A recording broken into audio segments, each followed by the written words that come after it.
Hello बच्चों, कैसे हैं आप लोग। स्वागत है। आज का टॉपिक आपको पता चल गया होगा।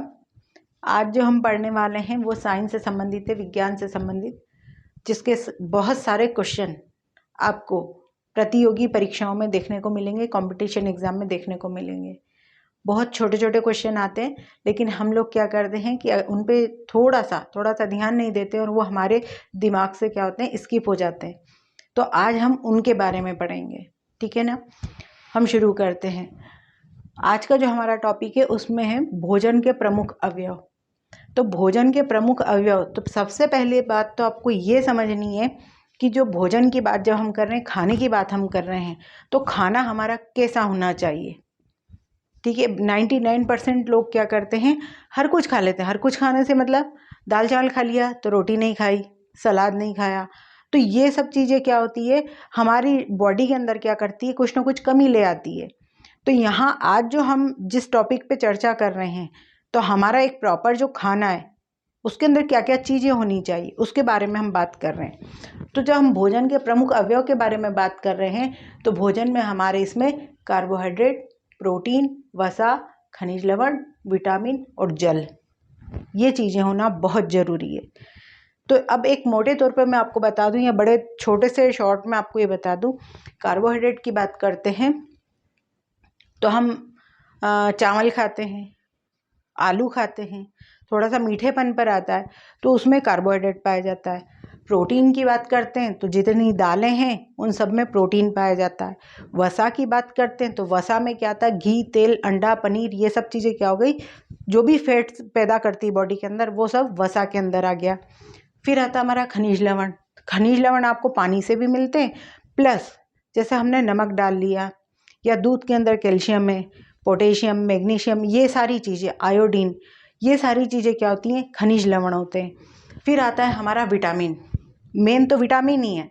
मेन विटामिन क्यों है, क्योंकि जो विटामिन है आपको कहीं एक्स्ट्रा कहीं नहीं मिलेंगे। जितने भी फल हैं, जितनी भी सब्जियां हैं, उनके अंदर हमें विटामिन्स भरपूर मात्रा में मिलते हैं।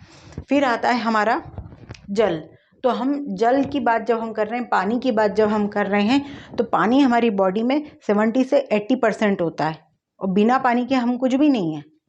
ठीक, इतना आपको समझ में आ गया होगा। तो हमारा जो भोजन के प्रमुख अवयव की बात जब हम कर रहे हैं, तो सबसे पहले आता है हमारा कार्बोहाइड्रेट। तो कार्बोहाइड्रेट के बारे में हम एक मोटे तौर पर पढ़ रहे हैं। तो ये आता है, इसका सामान्य जो एक फार्मूला होता है वो होता है CH2O, 1:2:1। ये आपको समझ में आ गया होगा। तो कार्बोहाइड्रेट जो होता है, वो चीज़ें जिन्हें हम खाते हैं तो मीठेपन पर आती हैं, तो उनमें उन सभी चीज़ों के अंदर जो है वो कार्बोहाइड्रेट भरपूर मात्रा में पाया जाता है। जैसे चावल हैं, आलू हैं, और रोटी जब हम खाते हैं, गेहूं की रोटी जब आप खाते हैं तो खाने पे क्या होती है, वो थोड़ी सी मीठेपन पे आती है, तो उसके अंदर भी कार्बोहाइड्रेट पाया जाता है। अब यहाँ पे अगला एक छोटा क्वेश्चन बनता है, बहुत सारे कंपटीशन एग्जाम में पूछा जाता है कि कार्बोहाइड्रेट जो वो कितने प्रकार का होता है। तो कार्बोहाइड्रेट जो है वो 3 प्रकार का होता है, मोनोसेकेराइड, डाइसेकेराइड और पॉलीसेकेराइड। ठीक, तो और इसके बाद जब हम सेकंड पे आते हैं तो आता है प्रोटीन। प्रोटीन के बारे में आपने सुना होगा, डॉक्टर हैं जो डॉक्टर ये भी कहते हैं कि नहीं नहीं, आप एक काम करिए, प्रोटीन भरपूर मात्रा में खाइए। क्यों खाइए, प्रोटीन की सबसे ज़्यादा आवश्यकता कहाँ लगती है, स्किन पर लगती है, क्योंकि जो प्रोटीन है वो शरीर में जो हमारी सेल्स हैं या कोशिकाएं हैं उनकी मरम्मत का काम करता है। हम कहीं गिर जाएं, हाथ पैर में लग जाए, या हमारे हाथ पैर में कहीं भी चोट लग जाती, कट लग जाता है, तो जो प्रोटीन है वो क्या करता है कि जो कोशिकाएं हैं उनका निर्माण करना शुरू कर देता है। तो प्रोटीन हमारे लिए बहुत ज़्यादा ज़रूरी है। अब प्रोटीन की बात करें तो इसके अंदर 20 एमिनो अम्ल होते हैं। यहाँ पर आपको याद रखना है, यहाँ पर एक क्वेश्चन बनता है कि प्रोटीन जो है उसके अंदर कितने एमिनो एसिड होते हैं, तो कितने, 20 होते हैं। अब जो प्रोटीन है हमारा, तो प्रोटीन भी क्या होता है, 3 प्रकार का होता है, सरल, संयुग्मी और व्युत्पन्न। इसको बहुत ज़्यादा डिटेल में नहीं पढ़ना है, हम कंपटीशन एग्जाम के लिए पढ़ रहे हैं, इसलिए इन चीज़ों के बारे में हमें पढ़ना जरूरी है। तो प्रोटीन जो है इसकी कमी से क्या होता है, बहुत सिंपल सी बात है। सिंपल क्या है, जिनके नाखून हैं या स्किन है या जिनके बाल हैं, ठीक, वो रूखे हों, स्किन खराब हो, रूखी सी हो, डेड स्किन उसको बार बार आ रही है, तो ये समझ लेना चाहिए कि उसको प्रोटीन की कमी है। तो प्रोटीन हमें दालों में, और सबसे ज़्यादा जो रिच प्रोटीन है वो सोयाबीन में पाया जाता है।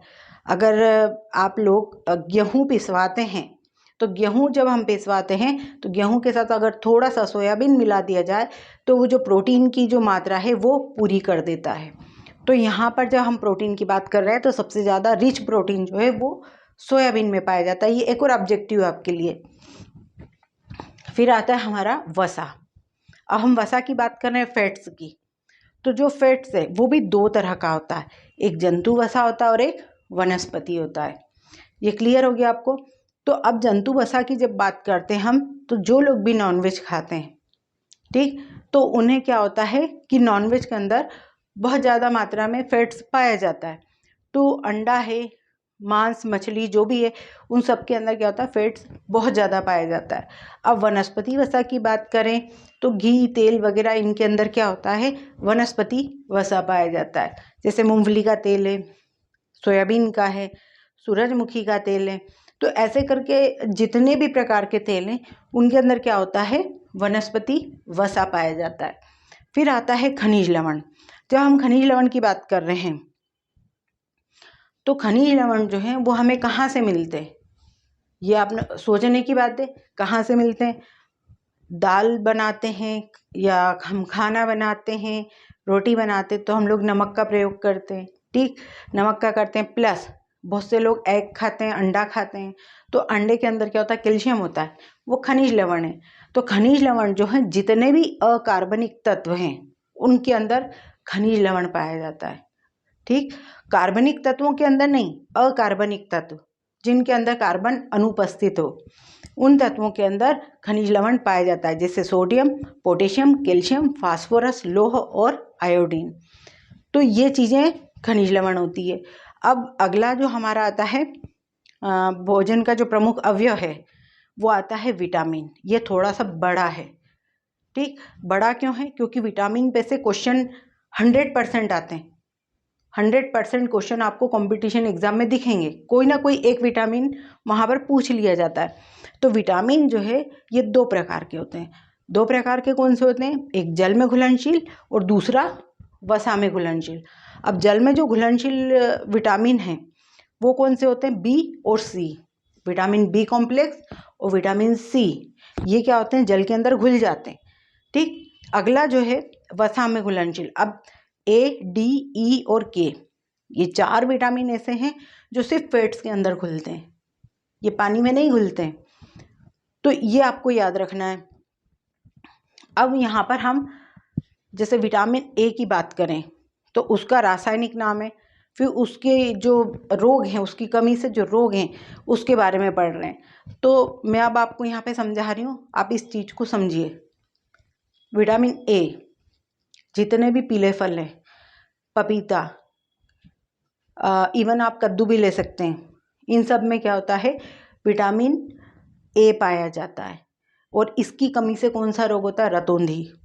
इस रोग में क्या होता है, शाम के समय जो रोगी है उसे दिखना कम हो जाता है, उसकी जो देखने की क्षमता है वो क्या होती है, कम हो जाती है। तो ये विटामिन ए जो है ये पीले फलों में पाया जाता है और इसकी कमी से रतौंधी रोग होता है। फिर आता है विटामिन सी। बी कॉम्प्लेक्स अपन बाद में पढ़ेंगे, मैं बताऊंगी आपको उसके बारे में। विटामिन बी पूरा कॉम्प्लेक्स है, एक बहुत सारे विटामिन का मिश्रण है। तो यहाँ पर विटामिन सी की बात करें तो विटामिन सी को एस्कॉर्बिक एसिड बोलते हैं, इसकी कमी से स्कर्वी रोग होता है। अब इसे समझिए आप, विटामिन सी की बात कर रहे हैं तो विटामिन सी जो है, जितने भी खट्टे फल हैं उनके अंदर विटामिन सी पाया जाता है भरपूर मात्रा में। आपको कुछ भी याद नहीं करना है, सिर्फ ध्यान रखना है, जितने खट्टे फल हैं उनके अंदर विटामिन सी पाया जाता है और उसकी कमी से स्कर्वी रोग होता है। अब स्कर्वी रोग जो है वो क्या होता है, ये समझते हैं हम। स्कर्वी रोग में क्या होता है, जो दांत हैं, जो मसूड़े हैं, मसूड़ों के अंदर से खून आना शुरू हो जाता है ऑटोमेटिक। तो ये स्कर्वी रोग के लक्षण हैं। फिर आता है हमारा विटामिन डी, बहुत सस्ता विटामिन, कहीं आपको पैसा खर्च करने की बिल्कुल ज़रूरत नहीं इस विटामिन को खाने के लिए या लेने के लिए, ठीक। तो विटामिन डी जो है ये हमें कहाँ मिलता है? सूर्य की रोशनी से मिलता है। ठंडियों के दिनों में बड़े लोग, जो घर के बुजुर्ग लोग हैं, वो कहते हैं ना कि आप सुबह की धूप में चले जाओ, थोड़ी देर धूप में बैठो। तो विटामिन डी जो है वो हमें कहाँ मिलता है? सूर्य की रोशनी में मिलता है। और इसकी कमी से हमें रिकेट्स नाम का रोग होता है। अब रिकेट्स को समझिए आप, रिकेट्स जो रोग होता है उसमें जो हड्डियां हैं, मनुष्य की जो हड्डी है वो तिरछी हो जाती हैं, ठीक। ये आपको याद रखना है, रटना बिल्कुल नहीं है, आपको इन चीज़ों को याद रखना है। रटेंगे, मैं आपको बार बार कह रही हूँ, अगर आपने किसी भी चीज़ को रटा तो आप भूल जाएंगे। एक शब्द भूले मतलब पीछे से सब कुछ सफ़ा हो जाएगा। फिर आता है यहाँ पर विटामिन ई। विटामिन ई की बात करें तो इस विटामिन को प्रजनन विटामिन भी कहते हैं। मोस्ट आईएमपी क्वेश्चन, फिर से बोल रही हूँ, विटामिन ई को प्रजनन विटामिन भी कहते हैं। और इसकी कमी से बांझपन जैसी बीमारी तो क्या आप रोग कह सकते हो, ये प्रॉब्लम भी है, बांझपन हो सकता है। अब विटामिन ई कहाँ पाया जाता है? ये भी बहुत अच्छी बात है। विटामिन ई कहाँ है? 90% तो क्या है कि जो लोग फिश वगैरह खाते हैं तो विटामिन ई उनको वहाँ से मिल जाता है, जो अंकुरित अनाज खाते हैं उनको वहाँ से मिल जाएगा। तो विटामिन ई जो है उसकी कमी अगर बॉडी में होती है तो बांझपन वहाँ पर हो जाएगा, जिसमें बच्चे पैदा करने की क्षमता कम हो जाएगी। फिर आता है विटामिन के। विटामिन के ये भी हरे पत्तेदार सब्जियों में पाया जाता है। और इसकी कमी से रक्त का थक्का नहीं जमता। अब इसे समझिए कि रक्त का थक्का क्या होता है। रक्त का थक्का जो है वो, अगर आपको चोट लगी या आपके हाथ में कहीं कट लगा, पैर में कहीं कट लगा, तो क्या होता है कि थोड़ी देर बाद में वहाँ पर एक छोटी सी जाली बन जाती है, या वहाँ पर थोड़ा सा जो ब्लड है वो मोटा मोटा होने लगता है। तो वहाँ क्या होता है, थोड़ी देर बाद में ब्लड आना बंद हो जाता है और जो सेल्स हैं वो वापस से बनना स्टार्ट हो जाती है। तो ये नॉर्मल प्रोसेस होती है। लेकिन अगर विटामिन के की कमी है तो वहाँ से क्या होता है, ब्लड वहाँ से कंटिन्यू निकलता रहता है, वो बंद नहीं होता, उसमें मनुष्य की मृत्यु भी हो सकती है। ये याद रखने की बात है। फिर अब यहाँ पर हम बी कॉम्प्लेक्स के बारे में पढ़ लें पहले, ठीक। विटामिन बी कॉम्प्लेक्स की बात जब हम कर रहे हैं, बहुत सिंपल, बी कॉम्प्लेक्स क्यों बोला गया? क्योंकि जो vitamin B1, B2, B3, B6, B7, B9, B12 इतने सारे विटामिन हैं बी कॉम्प्लेक्स में, तो उन सबको इकट्ठा करके विटामिन बी कॉम्प्लेक्स बनाया गया है। तो B1 में जो है हमारा विटामिन B1 जो है उसमें उसकी कमी से क्या होता है, बेरी बेरी नाम का रोग होता है, ठीक। फिर आता है हमारा B2। B2 जो है, जब विटामिन B2 की कमी होगी तो रूखापन आएगा।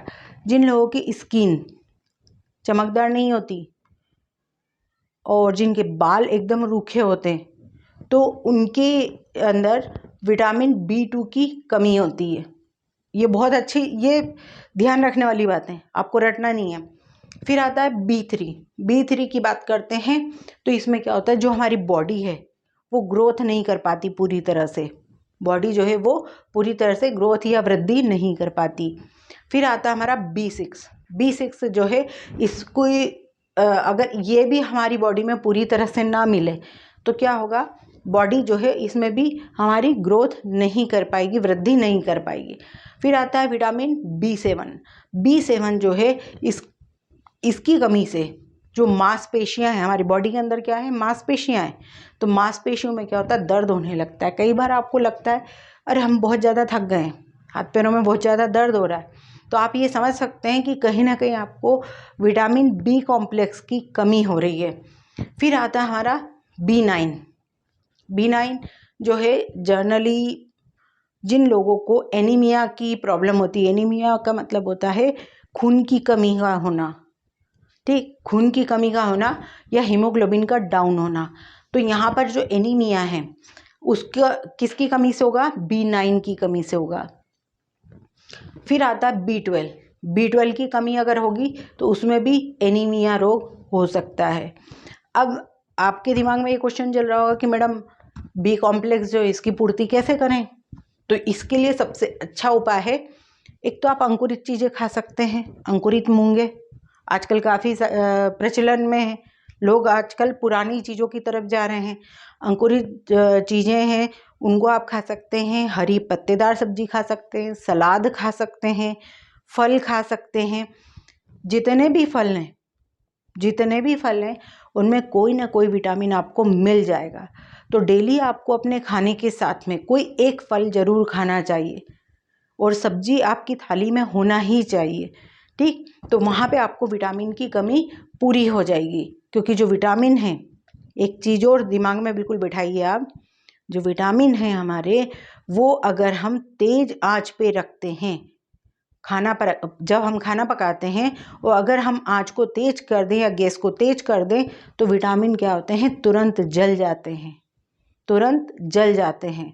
तो जब हम खाना बनाते हैं तो खाने को क्या करना चाहिए, ढककर पकाना चाहिए, ताकि अगर विटामिन उड़ भी रहे हैं तो आपका जो ढक्कन है, ढक्कन के नीचे क्या होगा, भाप बन जाएगी और छोटे छोटे पानी के यहाँ पर ऊपर वो दाने से दिखने लगेंगे, तो विटामिन वहाँ जाके चले जाएंगे और वापस आपके खाने में आ जाएंगे। तो ये आपको याद रखना है। तो बी कॉम्प्लेक्स के लिए आपको सारी सब्जियाँ खानी है, पत्तेदार सब्जी और अंकुरित अनाज का सेवन करना है, ठीक। ये बात हो गई आपकी। अगला जो है हमारा, जो अगला प्रमुख अवयव है वो होता है जल। जल के बिना तो हम कुछ है ही नहीं। पानी ना मिले तो हम शाम तक काफ़ी हमारी हालत ख़राब हो जाती है। तो हमारी बॉडी के अंदर 70 से 80% पानी है।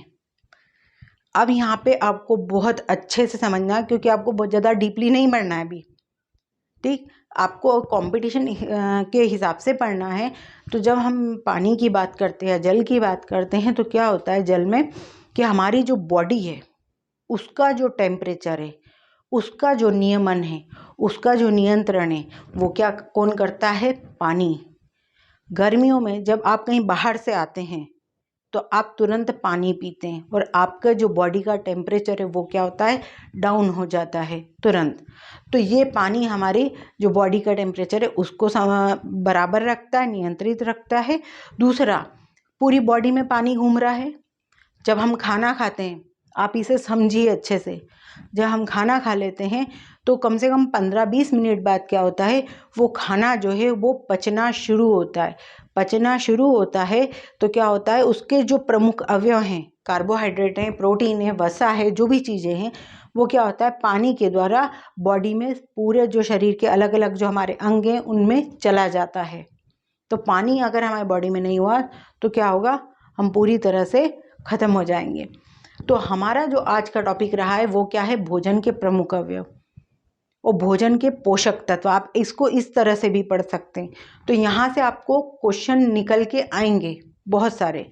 तो आपको बिल्कुल रटना नहीं है, आपको सिर्फ इनको समझना है कि हमारे खाने में क्या क्या चीज़ें होना चाहिए, ठीक है। अब ये जो भी है, तो ये इसकी जो PDF है आपको डिस्क्रिप्शन बॉक्स के अंदर ये मिल जाएगी, आपको बिल्कुल परेशान होने की ज़रूरत नहीं है। और इसके बाद अगला जो हमारा जो भी सेशन रहेगा, इसके आगे साइंस के जो जनरल क्वेश्चन होते हैं उनके ऊपर रहेगा, ठीक। Okay, thank you.